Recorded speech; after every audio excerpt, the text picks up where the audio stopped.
Hello everyone. आज की कहानी है औरत ही औरत की दुश्मन होती है, भाग 3। कहानी अगर अच्छी लगे तो लाइक करें, शेयर करें और प्यार भरी कहानी चैनल को सब्सक्राइब करें। फ्रेंड्स, पिछले भाग में आपने पढ़ा लक्ष्मी एक जमींदार परिवार की बेटी होती है, लेकिन घर की नौकरानी उसे पालती है। जब लक्ष्मी शादी के लायक होती है तो उसकी शादी एक जमींदार परिवार में हो जाती है। वह कम उम्र में एक बच्चे को जन्म देती है, लेकिन बच्चा कमज़ोर था, जिसकी वजह से उसकी मृत्यु हो जाती है। जब लक्ष्मी 19 साल की हुई तो उसने एक बेटी को जन्म दिया। यह उसका सबसे बड़ा गुनाह था कि उसने एक बेटी को जन्म दिया है। अब आगे, इसीलिए लक्ष्मी ने अपनी बेटी को त्यागने से मना कर दिया। लक्ष्मी अब डर गई थी, कहीं उसके ससुराल वाले उसकी बेटी को उससे दूर ना कर दे। तो उसने सबसे कह दिया था, अगर कोई उसकी बेटी को कुछ करेगा तो वह अपनी भी जान दे देगी। जिससे उसके ससुराल वालों ने बच्ची को कुछ नहीं करा, पर लक्ष्मी पर जुल्म करने लगे। अब लक्ष्मी को भूखा प्यासा रखा जाता। लक्ष्मी फिर भी नहीं मानी तो उसके पति ने उसके सामने एक शर्त रख दी कि या तो वह इस बच्ची को त्याग दे, नहीं तो वह उसे त्याग देगा। उसे इन दोनों में से किसी एक को चुनना पड़ेगा। लक्ष्मी के ससुराल वाले अब उससे छुटकारा चाहते थे, क्योंकि बेटी के जन्म के समय उन्हें डॉक्टर ने बताया था कि कच्ची उम्र में 2 बार माँ बनने की वजह से शायद अब लक्ष्मी फिर माँ नहीं बन पाएगी। इसलिए वे चाहते थे किसी तरह लक्ष्मी से छुटकारा मिल जाए। ऊपर से उसके एक बेटी को जन्म दिया था। आज सरकार ने शादी की उम्र तय कर दी है, लेकिन फिर भी कई जगह बेटी की शादी होने की उम्र से पहले ही कर दी जाती है। कम उम्र में बच्चियों पर पूरी गृहस्थी का बोझ डाल दिया जाता है। कच्ची उम्र में ही माँ बनने की वजह से या तो वह कमज़ोर शिशु को जन्म देती है या खुद किसी बीमारी का शिकार हो जाती है। अब लक्ष्मी को एक ऐसी दुविधा में डाल दिया गया, जहाँ एक तरफ कुआं था तो दूसरी तरफ खाई थी। आज अगर वह अपनी बच्ची को चुनती है तो पति को छोड़ना पड़ता है। अगर पति को चुनती है तो उस नन्ही सी जान को कहीं मरने के लिए छोड़ दिया जाएगा या शायद मार ही दिया जाए। लक्ष्मी बहुत परेशान हो गई कि वह क्या करे। बहुत सोच विचार करने के बाद लक्ष्मी ने एक निर्णय लिया कि चाहे कुछ भी हो जाए, वह अपनी बच्ची को नहीं छोड़ सकती। अभी अभी तो वह पैदा हुई है, वह उसे मरने के लिए नहीं छोड़ सकती है। अपने निर्णय को मजबूती से लक्ष्मी ने अपने पति को बता दिया कि वे इस नन्ही सी जान को नहीं छोड़ेगी। लक्ष्मी का निर्णय सुनकर उसके पति को गुस्सा आ गया और उसने लक्ष्मी से कहा, अगर तुम इसे नहीं छोड़ सकती हो तो तुम्हें मुझे छोड़ना पड़ेगा। जमींदारी की झूठी शान के आगे आज एक माँ ने घुटने नहीं टेके, बल्कि आज एक माँ की ममता जीत गई। अगर ऐसी ही हिम्मत उसकी माँ ने भी दिखाई होती तो शायद उसे इतने कष्ट नहीं उठाने पड़ते, क्योंकि उसके साथ तो उसके भाई ने भी जन्म लिया था। अगर उसकी माँ और दादी ने थोड़ी हिम्मत दिखाई होती, उसे अपने भाई के बराबर ना सही पर थोड़ा सा प्यार तो उसे मिल ही जाता। महिलाओं पर केवल पुरुष ही अत्याचार नहीं करते, बल्कि महिलाएं भी उसमें बराबर शामिल होती है। आज भी किसी महिला पर अत्याचार घर में सास, ननद या बहू द्वारा ही सबसे अधिक किया जाता है। जब नारी ही नारी की सबसे बड़ी दुश्मन बन जाती है तो हम पुरुष समाज को क्या दोष दे सकते हैं। लक्ष्मी के अपनी बेटी को छोड़ने से इनकार करने की वजह से सुरेश और पूरा परिवार उससे नाराज हो गया। सबको यह अपना अपमान लग रहा था, क्योंकि उनके घर की बहू उनका हुक्म नहीं मान रही थी। यह बात वे कैसे सहन कर सकते थे। लक्ष्मी से नाराज होकर ऐसे में एक रात सुरेश ने उसे बच्ची सहित घर से निकाल दिया। इसमें उसकी सास ने अपने बेटे का पूरा साथ दिया। अब लक्ष्मी के सामने सबसे बड़ी समस्या यह थी कि वह कहाँ जाए इस नन्ही सी जान को लेकर। एक जमींदार परिवार की बेटी दूसरे जमींदार परिवार की बहू आधी रात में सड़क पर भटक रही थी। साथ में नन्ही सी जान उसकी गोद में थी। बहुत देर तक सड़क पर यूं ही भटकने के बाद लक्ष्मी अपने पिता के घर की ओर चल दी, यह सोचकर कि शायद इतने सालों में कुछ तो बदल गया होगा। उन्होंने उसे अपने बेटी मानकर ही तो उसकी शादी की थी। लक्ष्मी यह सोच रही थी कि उस पर नहीं तो उन्हें उसकी बच्ची पर ही शायद उन्हें दया आ जाए और उसे आसरा मिल जाए। पर लक्ष्मी गलत सिद्ध हुई। इतने सालों में कुछ नहीं बदला था। जमींदारों की वही ऊंची नाक, वही झूठी शान अभी भी बरकरार थी। जिस पिता ने उसे कभी नहीं अपनाया, अब वह उसे और उसके साथ एक बेटी को कैसे अपना सकता था। उन्हें तो वह कलंक की तरह दिखता था। एक तो वह बेटी थी, फिर उसने भी एक बेटी को जन्म दिया था। आज भी यह समाज पूरी तरह यह नहीं समझ पाया है कि एक बेटी को जन्म देने के लिए नारी कहाँ उत्तरदायित्व है, वह कैसे दोषी है। उसे तो बस एक मौका मिल जाता है दोषारोपण करने का। समाज यह नहीं सोचता है कि अगर बेटी पैदा नहीं होगी तो आगे चलकर बेटों को जन्म कौन देगा। बड़ी उम्मीद के साथ लक्ष्मी अपने पिता के घर की ओर चल दी। थकी हारी पिता की हवेली पहुंच गई, पर यहाँ भी उसे कोई सहारा नहीं मिला। उसकी उम्मीदों पर पूरी तरह से पानी डाल दिया गया। उसे सहारा देना तो दूर, किसी ने उसे बात तक नहीं की। उसे घर से जाने के लिए बोल दिया गया। लक्ष्मी ने बड़ी उम्मीद से अपनी दादी और माँ की ओर देखा, पर वहाँ से भी उसे निराशा ही हाथ लगी। माँ और दादी ने भी उससे मुंह मोड़ लिया। लक्ष्मी के पिता ने उन दोनों को हवेली से बाहर कर दिया और हवेली का दरवाज़ा बंद कर दिया। अब लक्ष्मी कहाँ जाती। बच्ची भी भूख के मारे रो रही थी। लक्ष्मी परेशान हो हवेली के बाहर ही बैठ गई। इस संसार में सब लोग एक समान नहीं होते हैं। यहाँ अच्छे बुरे सब तरह के लोग हैं। उन्हीं अच्छे लोगों में गायत्री और केशव जैसे लोग भी हैं। गायत्री ने हवेली में जो हुआ सब देखा था, जिसे देखकर गायत्री चुपचाप लक्ष्मी के पीछे हवेली से बाहर आ गई। गायत्री ने भले ही लक्ष्मी को जन्म नहीं दिया था, पर जन्म के दिन से ही उसी ने उसे पाला था। उनका खून का ना सही, पर दिल का बहुत मजबूत रिश्ता था। गायत्री चुपचाप लक्ष्मी को अपने घर ले आई। गायत्री ने लक्ष्मी को अपने घर में रखा और उसे समझाया कि वे घर से बाहर ना निकले, वरना जमींदार साहब लक्ष्मी के साथ साथ उसके परिवार का क्या हाल करेंगे, वे भी नहीं जानते थे। लक्ष्मी ने बेटी पैदा करने से बड़ा गुनाह किया था कि वे अपने पति का घर छोड़ के आई थी।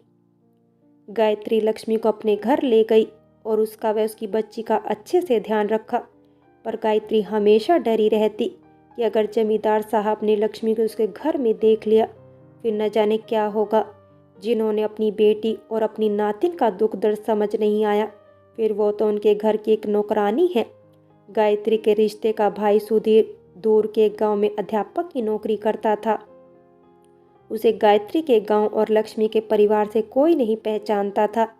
गायत्री और सुधीर में बचपन से बहुत प्यार था। गायत्री ने बचपन में अपने बेटे केशव को भी उसी के पास पढ़ने के भेज दिया था। गायत्री सुधीर के अलावा किसी पर विश्वास नहीं कर सकती थी। गायत्री ने बहुत हिम्मत से काम लिया।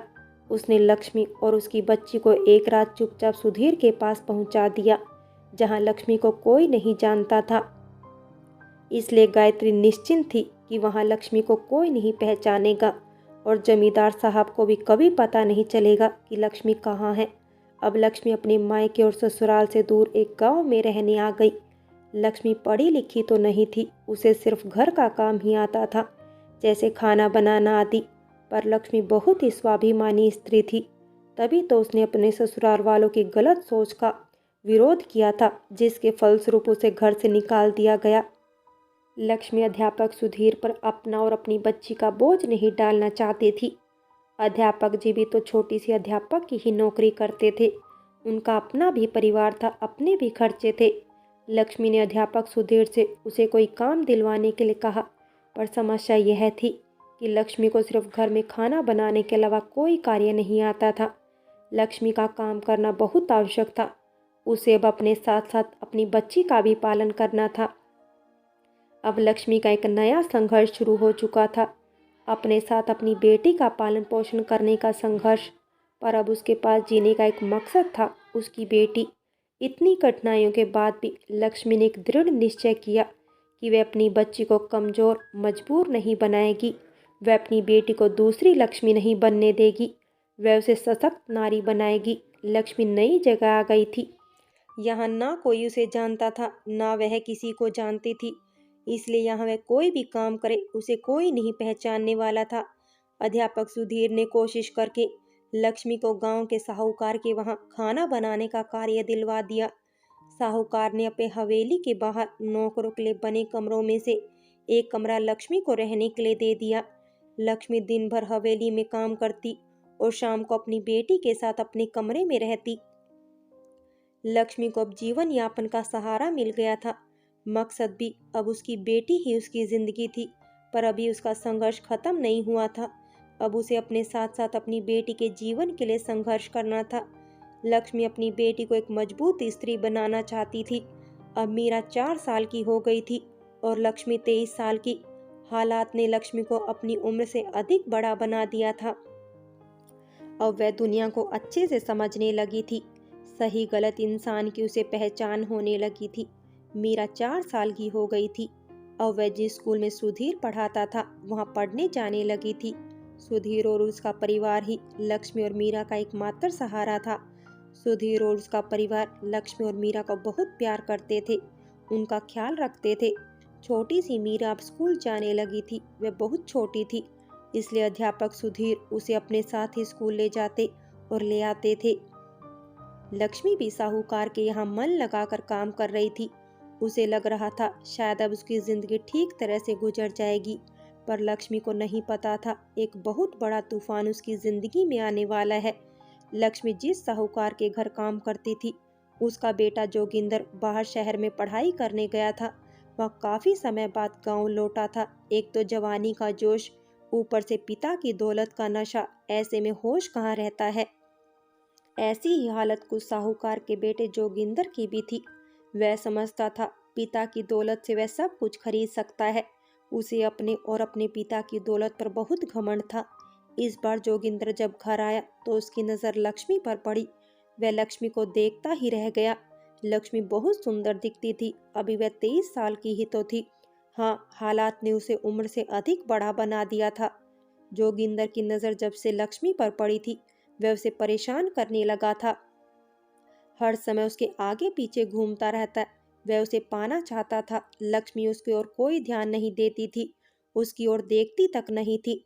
जोगिंदर ने कई बार उससे बात करने की कोशिश की, पर लक्ष्मी ने कभी भी उसकी बातों का कोई जवाब नहीं दिया। जोगिंदर जिधर होता, लक्ष्मी उधर जाती तक नहीं थी। जोगिंदर को लक्ष्मी की बेरुखी खलने लगी। जोगिंदर सोचने लगा, ये 2 कौड़ी की नौकरानी उसे बात तक नहीं करती। इसे अपने ऊपर बहुत घमंड है, मैं इसे सबक अवश्य सिखाऊंगा। जोगिंदर अब लक्ष्मी को सबक सिखाने का मौका ढूंढने लगा। एक दिन उसे मौका भी मिल गया। एक दिन जब लक्ष्मी कुछ जल्दी काम खत्म करके अपने कमरे में चली गई, मीरा भी स्कूल से वापस नहीं आई थी। अपने लिए अच्छा मौका देख जोगिंदर चुपचाप लक्ष्मी के कमरे में चला गया। जोगिंदर लक्ष्मी को अकेला देखकर उससे बदतमीजी करने लगा। उसे देखकर पहले तो लक्ष्मी डर गई, फिर उसके इरादे भांपकर जोर से चिल्लाने लगी। उसके चिल्लाने का जोगिंदर पर कोई असर नहीं हुआ। वह लक्ष्मी से जबरदस्ती करने लगा तो लक्ष्मी और जोर से चिल्लाने लगी। तभी मीरा स्कूल से वापस आ गई। उसके साथ अध्यापक सुधीर भी थे। मीरा भी छोटी थी, इसलिए वे रोज उसे छोड़ने घर आते थे। उन्होंने लक्ष्मी के चिल्लाने की आवाज सुनी तो वे भागकर अंदर गए। वहां जोगिंदर को देखकर वे सारा माजरा समझ गए। सुधीर ने जोगिंदर की पिटाई कर दी और उसे चेतावनी दी, अगर वह यहाँ दोबारा दिखा तो यह उसके लिए बहुत बुरा होगा। जोगिंदर को इस सब का बहुत बुरा लगा। उसे यह सब अपना अपमान प्रतीत हुआ। इस घटना से तिल मिलाए जोगिंदर ने ठान लिया था कि वह अब लक्ष्मी के साथ साथ अध्यापक सुधीर से भी बदला लेना चाहता था। अब वह हर समय यही सोचता रहता कि इन दोनों से बदला कैसे लिया जाए। जोगिंदर अब हर समय लक्ष्मी और सुधीर पर नजर रखने लगा। कुछ दिन तक रोज नजर रखने के बाद जोगिंदर ने देखा कि अध्यापक सुधीर रोज लक्ष्मी के घर आते जाते हैं। यह सब देखकर जोगिंदर को अपना बदला लेने का उपाय समझ में आ गया। अब वह पूरी तैयारी से बदला लेने में लग गया। जोगिंदर गांव में सबसे लक्ष्मी और सुधीर के रिश्ते के बारे में बात करने लगा। उनके बारे में गलत गलत बातें करने लगा। एक भाई बहन के रिश्ते को कलंकित करने लगा।